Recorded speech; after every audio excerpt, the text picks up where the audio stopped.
welcome back to Brashonomics. As promised, we are going to hit the real estate market hard today. Dave Duncan joins us, managing broker and co-owner of Keller Williams Realty Bothell, who has over 30 years of experience in the industry. Dave, how are you, my friend? Things are good. The year started off great. Yeah? It has. What's made it so great so far?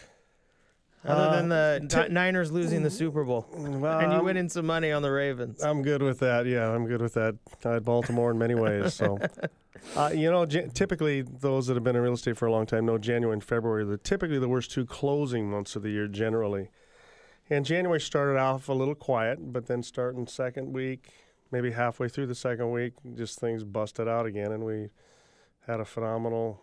Our written volume was way high, and we had a couple great closings at the end, so we profited, which is always a good thing in January for any real estate company. Sure. So when you start looking at the current real estate market and I suppose your company's profitability, a lot of this, you drives on closed housing transactions. And right now, I would imagine you guys have a whole bunch of buyers trying to find houses that just aren't for sale. That's absolutely true. We see it. These are generalities, but and you've heard it every time we talk. Is sales are up 10 or 20%, inventory's down 40 or 50%. So do the math. I'm ready. I am ready for sellers to start selling houses, because if we end up grinding to a halt here, which it almost seems that way. We're kind of lucky March is coming up, because if we were to just grind, if we were to keep on the same trend that we're on right now, it would seem like it would almost grind to a complete halt. I didn't plan on getting in this sooner, but you're exactly right. Let's look at last year on what came on the market and when. January of last year, new inventory, 6,600. So it'll peak exactly like you're talking about. 7,300 came on the market in February, 8,700 in March, 91 in April, 98,000 in May, still over 9,000, and it starts going back the other way. So you hit it on the head. Starting in March, there's more inventory normally comes to the market. Let's hope it does it again. So you must be excited then, because, of course, that's going to mean more transactions going on. Are there any big reasons people should list their house maybe today as opposed to waiting until March? Ben, there's 5 great reasons, and they're as prominent and strong now as they've ever been. And, of course, we just touched on number 1, demand is high. Values across the country went up 9.2% according to NAR. Other parts Real reliable source. NAR, of course. There's no self-serving interest there at all. We don't have to cover that, but I do remember last year when they had to come out and go, we had to revise some of our numbers from the year before. I'll give you that one. But that said, the MLS numbers show that clearly it went up a lot in 2012. Sure, no, absolutely. And I think Seattle is doing better than most of the economy. I think David's going to get into other parts of the country that dwarfed us even in a good way.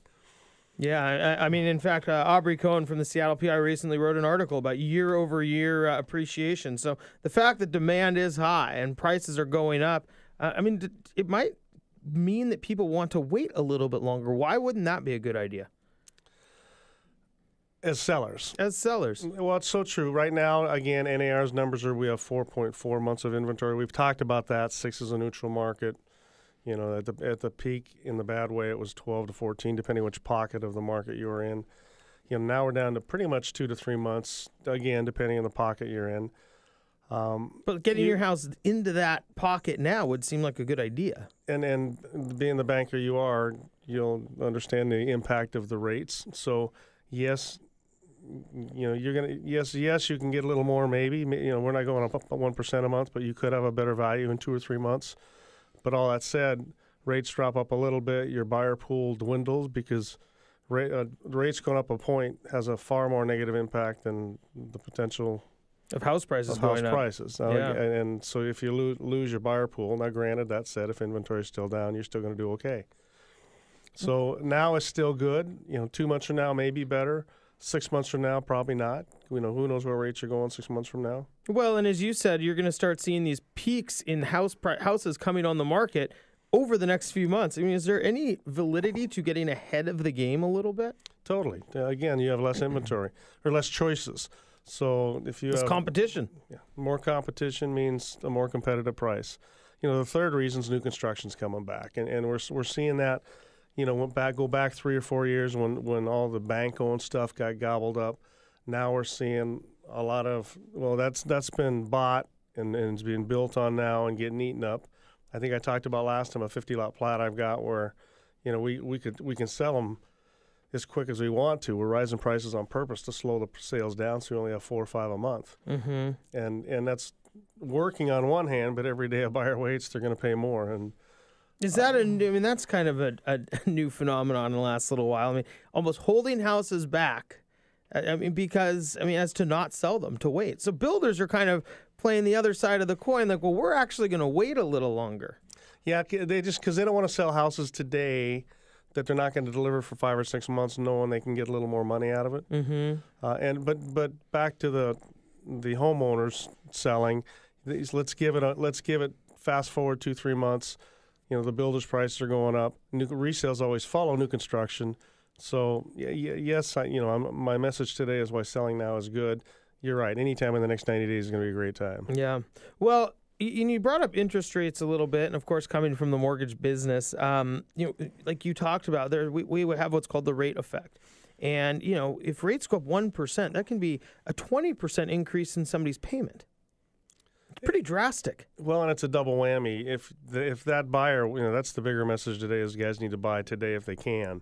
Because it's a double whammy. It's not just prices are going to go up a month or 2 or 3 from now, but like you just said, if rates go up a point, and, that increases the payment, and all of a sudden their buying power doesn't just drop by that point; it drops by the price increase too. And not only that, but as interest rates start to creep up just a little bit, there is a frenzy. People start to freak out because they realize that all of a sudden their lender calls and that $400,000 or $500,000 pre-approval maybe has dropped to $10,000 or $20,000. So now you have this frenzy almost of people trying to get in before rates go up.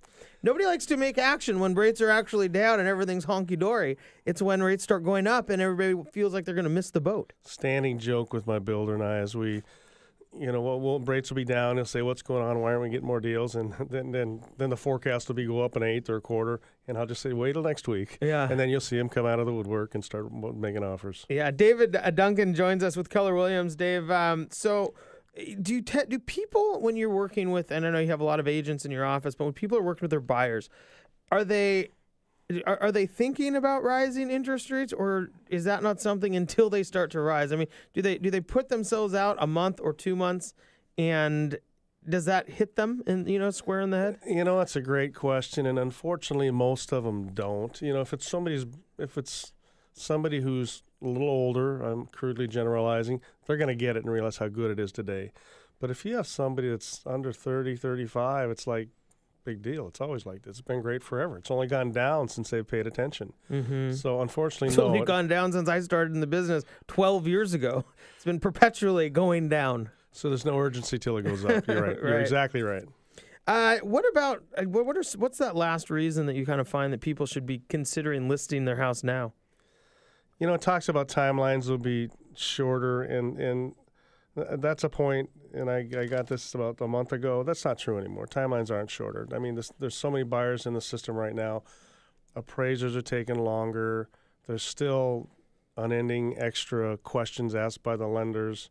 It just things are getting stretched out more and more and more, and it's not 30-day closings are nice. They still happen, but the process has gotten more cumbersome. The other tough thing is I've seen more low appraisals now in the last month and a half than I have in the prior 10 years. We're starting to see the same thing. The appraisers are not coming in. Prices are going, or houses are being bought at a pace that's faster than an appraiser feels comfortable appraising a house for. And I get that, and there's a time where it's too much, but there's also a time where they get in the way. There's these guys that say that, doggone it, I'm going to fix this market and it's not going up. Then there's the other guys that say, hey, I got a willing buyer and a willing seller, and what adjustments can I make to have it make sense? And I think there's a fine line there. It's not a black or white answer, but we try to find the solutions. Sure. Well, and it's funny you say that because people will ask, well, my appraisal, this can't be right. And and maybe they missed something or something big or maybe something small, because appraisers are becoming less and less perfect, it seems like, as their accountability seems to have gone down since the new laws of really nobody being able to talk to them. But, sometimes you'll see mistakes made, and then people will ask and they'll go, well, that doesn't really matter, or it's very difficult to get an appraiser to change his opinion. conventional appraisers are somewhat open, even FHA. I don't want to throw certain agencies under the bus. I had one agency, it was not a major one, and it was absurd. They gave any extra bedroom $2,500. They gave $2,000. They gave a third bay $2,500, and they had this formula that they had to follow, and it was absurd. It's like, do you want your buyer to buy this house or not? Right.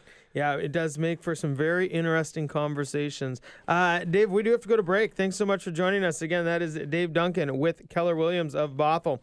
When we come back, we'll continue the real estate conversation with David Bell. We got the Daves here today, followed by a Matt. But first, we're going to talk a little about the history that you can just look back on in the real estate market and what we may see moving forward. We'll be right back after this break.